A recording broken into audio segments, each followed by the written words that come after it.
السلام علیکم دوستوں، آج آپ کے سامنے ہم افسانہ جو لے کے آئے ہیں اس کا نام ہے امرتسر آزادی کے بعد۔ اس سے پہلے جو افسانہ ہم نے پیش کیا تھا وہ تھا امرتسر آزادی سے پہلے، اب ہے امرتسر آزادی کے بعد، جس کے رائٹر، جس کے افسانہ نگار کرشن چندر ہیں اور یہ مجموعہ ہم وحشی میں شامل ہے۔ چلیے آئیے اس کا خلاصہ پیش کرتے ہیں۔ تقسیم ہند کا پس منظر۔ افسانے کے شروع میں 15 اگست 1947 کو ہندوستان اور پاکستان کی آزادی کے وقت پنجاب کی تقسیم، بالخصوص امرتسر اور لاہور میں بھڑکنے والے فرقہ وارانہ فسادات اور سیاست دانوں کے فیصلوں کے دردناک اثرات کو بیان کیا گیا ہے۔ انسانیت کی تذلیل اور ترہیمہ۔ ٹرینوں کے ذریعے مہاجرین کی لاشیں اور زخمی آ رہے تھے۔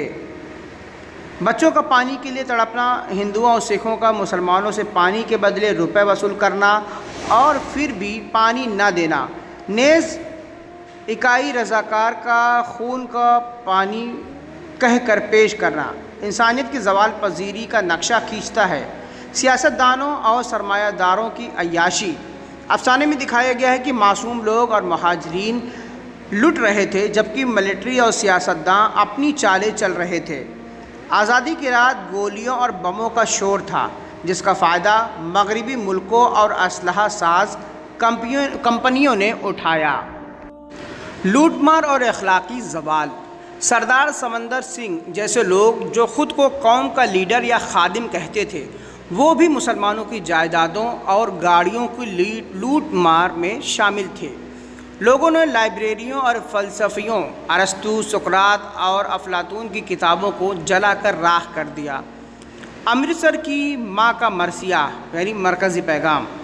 افسانے کے آخری حصے میں راوی گلی میں پڑی ایک زخمی بوڑھی عورت کو پانی پلاتا ہے۔ وہ عورت بتاتی ہے کہ وہ زینب کی ماں ہے، جو اپنے ملک اور قوم کے لیے شہید ہوئی تھی۔ وہ خود کو امرتسر کی ماں اور پنجاب کی ماں کہتی ہے۔ وہ سیاست دانوں، وحشیوں اور فسادیوں کو دھتکارتی ہے اور بتاتی ہے کہ انسان کو مارا جا سکتا ہے، لیکن انسانیت اور تخلیق کا روح کبھی نہیں مرتی۔ یہیں پر افسانے کا خلاصہ مکمل ہوتا ہے۔ مجھے امید ہے کہ افسانہ آپ کو پسند آیا ہوگا۔ چلیے آئیے اس کے سوال و جواب کو دیکھ لیتے ہیں۔ پہلا سوال آپ کے سامنے ہے، افسانہ امرتسر آزادی کے بعد کس کے قلم سے تخلیق ہوا، یعنی اس کے افسانہ نگار کون ہیں؟ تو اس کا جواب ہو جائے گا کرشن چندر۔ سوال نمبر 2 ہے، یہ افسانہ کرشن چندر کے کس معروف مجموعے میں شامل ہے؟ تو جواب ہے ہم وحشی میں یہ افسانہ شامل ہے۔ سوال نمبر 3، یہ افسانہ کس تاریخی واقعے اور تاریخ کی گرد گھومتا ہے؟ تو جواب ہے 15 اگست 1947 عیسوی، تقسیم ہند اور فسادات۔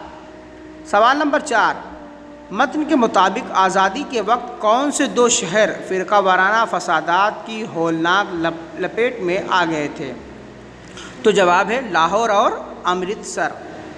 سوال نمبر 5 ہے، ہم وحشی ہیں کس قسم کے افسانوں کا مجموعہ ہے؟ تو جواب ہے فسادات پر مبنی افسانے ہیں، موضوعاتی افسانے۔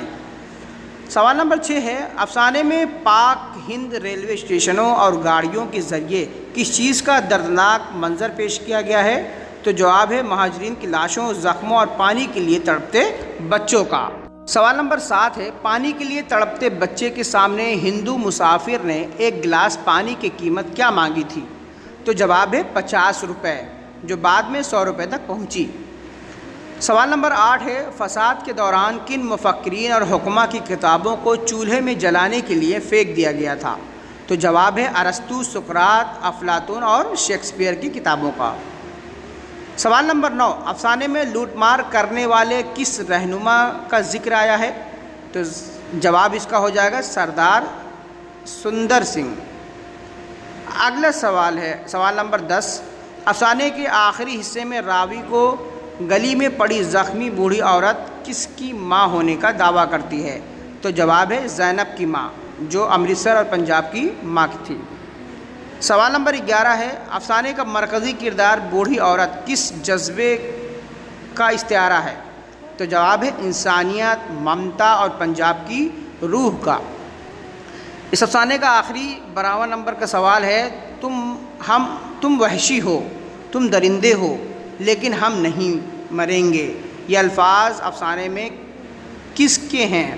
تو جواب ہے امرتسر زینب کی بوڑھی ماں کے۔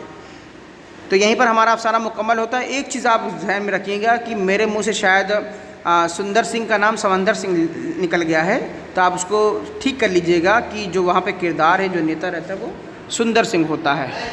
یہیں پر ہمارا افسانہ مکمل ہوتا ہے۔ مجھے امید ہے کہ آپ کو یہ افسانہ پسند آیا ہوگا۔ اگر یہ افسانہ پسند آ رہا ہے تو لائک، شیئر، سبسکرائب ضرور کریں۔ بہت بہت شکریہ۔